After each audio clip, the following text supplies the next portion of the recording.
My wife and I have owned this house for almost 20 years. In that time, we've landscaped the front lawn, put in track lighting, completely rebuilt the kitchen, had a deck constructed, landscaped the backyard, and more. Total cost, over $100,000. Now imagine for a moment that instead of buying, we had rented all these years, or just squatted here with no legal title to the property. How likely is it that we would have invested so much in this house? Ownership doesn't mean we can do anything we want with our house, of course. There are town laws against making it higher or wider, storing hazardous waste down there, or opening a restaurant up here. But what ownership we do have provides us with an incentive to get the most we can out of our private property.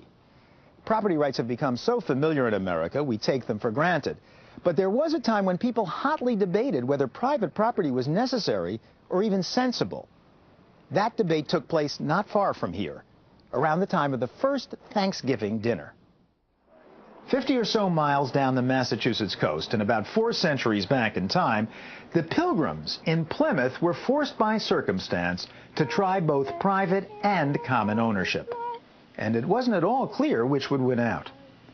This is the Plymouth Plantation, a living museum in which actors play the parts of people who actually lived here in the 1620s. The Pilgrims began their stay in the New World by working together as a team without any private real estate, building their homes, raising their livestock, farming their land as a group. In the beginning, collective effort seemed to make more sense than private enterprise, given the harsh environment, the cold winters, the unforgiving land. Understandably, the first Pilgrims felt that it was swim together or sink alone. Even the young salts who ferried them over on the Mayflower couldn't see an alternative to the collective approach. If they split up, they are such a small number as it is. I think they will be dead otherwise. It is not a matter of deciding, well, this is the best way to do it. Right now, I think it is the only way. Aside from seeking religious freedom, many Pilgrims made the decision to go west for the same reason later pioneers would: to have their own land and earn a good living. They weren't here to enjoy the communal life. But ocean passage on a boat like the Mayflower, plus the supplies needed for survival in the New World, cost a fortune. The Pilgrims didn't have it. Some English investors did. So the investors formed a company to bankroll the venture and profit accordingly. They believed that if the Pilgrims had private property and private enterprise, the investors would get less for themselves.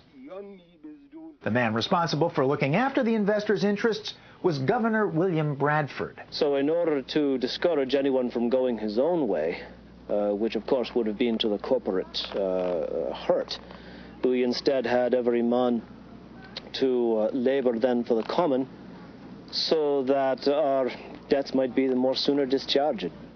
The truth was the opposite. After only their second harvest, productivity was so low that the debts mounted and the Pilgrims went hungry. The collective approach was seen as the reason. And so in 1623, the Pilgrims switched to a system of private property, wherein each family could farm its own plot of land, hopefully pay off the debt faster, and reap the benefits. We asked John Alden and his wife Priscilla about the change. Did some people work less hard than others under the old system? I think that is true of man's corrupt nature, that some will look better to the gain of themselves and others will not. There were single men what were hearty in their carriage, what could labour very hard, and so much of their labours going to feed of a man who were beset with a goodly number of children, or a weaker man. And wherein you see not the fruits of your own profit, you should not be so well favoured of it. The problem, in short, was that younger colonists thought their elders were doing too little of the dirty work, while they labored long and hard. The switch to private enterprise and private property made the colonists feel better and work harder. Even Governor Bradford concedes that the change was for the better, although he originally opposed it. When the change was made, then there was a greater willingness of all, and the women even took their little ones into the field to set corn, because every family did see that they would then be at their own charge and discretion. And if they fadged well, it was their own labours and the providence of God that allowed it. And those that fadged not so well have only themselves to blame. You'd think that if any group could do without private property, it would be an otherworldly bunch of homogeneous pilgrims. But even here, settlers such as the Aldens and Stephen Hopkins had come to Plymouth to prosper, to save shillings, not just their souls. I come here for the land, and to become prosperous, as you say, to do God's work as well. There's some here that would cast an eye to me, think that perhaps I'm not as a godly a man as they. But that ain't the truth. Can you imagine a situation in which a group of people, all believing in the same thing, pull together and therefore are more productive working as a group than individually? I believe in paradise, if that's what you're asking me. And I believe that my Redeemer liveth. But not on earth. Oh, to make heaven here on earth, nay, you'll never find it. Nay, not till the last coming.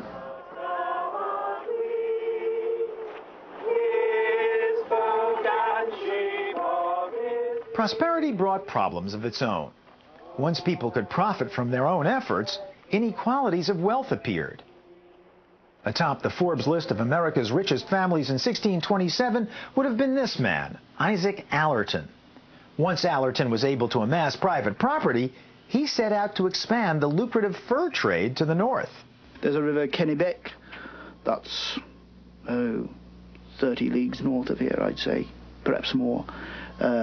We hope to get a charter for that particular river. I've been led to understand that it would be quite possible. Some of us know how to open certain doors that need be opened in London that some other folk of this town have had not such good fortune with. And perhaps we might be able to purchase this particular river. Much money as you make in a year, I'd carry under my arm like that in beaver fur. Probably a fair bit more than you make, by the way you're dressed. Master Allerton is better dressed than most because the pursuit of private enterprise rewards some of us more than others. But as the Pilgrims discovered here centuries ago, when folks work for themselves instead of the group, they're often willing to make more of an investment that pays off for the group in the end. Nearly 4 centuries later, you can see the accumulated results of private property in action right here in my Massachusetts neighborhood. And it's not just that the houses have been put up and constantly improved, there's commercial development as well. Because they own the land, people have an interest in getting the most out of it.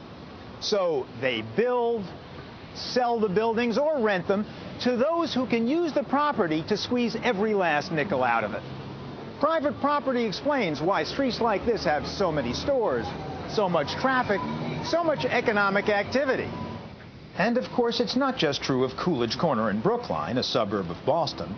Taking a somewhat broader perspective, the whole of Boston is a product of centuries of private property development to make the most of the land. And actually create new land. That housing project on the right is built on landfill. Boston Harbor filled in over the years so owners could make a buck.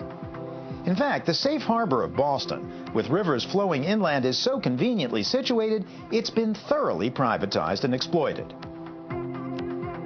And as the sun sets on this video, you can see the global results of such a system. The lights of economic development as seen at night from space. Some complain that the results have been spread unequally, unfairly. Others that property rights have spurred too much development. But it's hard to argue with the big picture. The areas with the most highly developed property rights, from the U.S. across the Pacific Ocean to Japan, across Asia all the way to Western Europe, show up bright as day. The result of investments made country by country, city by city, street by street, house by house, at least in part because there was plenty of economic incentive to do so.